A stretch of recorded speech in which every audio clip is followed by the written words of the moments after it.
তো দুপুরে খাওয়া দাওয়া শুরু হয়ে গেছে, এই পুজো করে উঠলাম, গামছা করে খেয়ে নিচ্ছি। এত খিদে পেয়েছে না,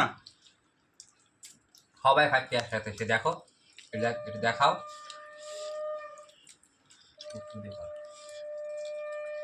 নাতনি সে রান্না করেছে, এ দেখো মাছের ঝোল কি দারুণ, মন তৃপ্তি যাচ্ছে। রুই মাছ কালকে নিয়েছিলাম, আজকে আমাদের ইলিশ মাছ খেতে হয়, কিন্তু ইলিশ মাছ আনিনি, রুই মাছই নিয়ে এসেছি। রুই মাছে তো একটা মানে শুভ, আর ভাত আর আর মাছের ঝোল, আর কিছু করতে পারিনি। মানে যেহেতু পুজোর কাজ সব করতে হয়েছে, পুজো নাড়ু, তারপরে হচ্ছে সুজি লুচি, এগুলো সব করেছি।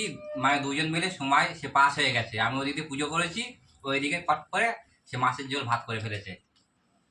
তা ও করেছে বলে একটু খেতে পাচ্ছি, না হলে 6-7টা বেজে যেত সে খেতে খেতে। এত খিদে পেয়েছে, মাছের ঝোলটা এত দারুণ করেছে। দেখো মুখটা দেখো, বলেছে একটু দেখা, মুখটা দেখা।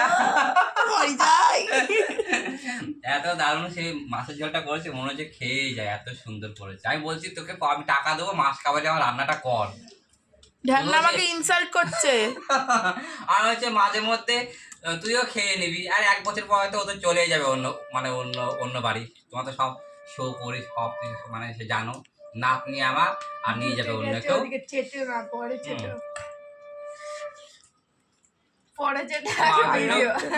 বলার নেই। আমরা সবাই খেয়ে নি, তাহলে দেখা হচ্ছে পরে। টাটা। ভালো থাকো, সবাই সুস্থ থাকো।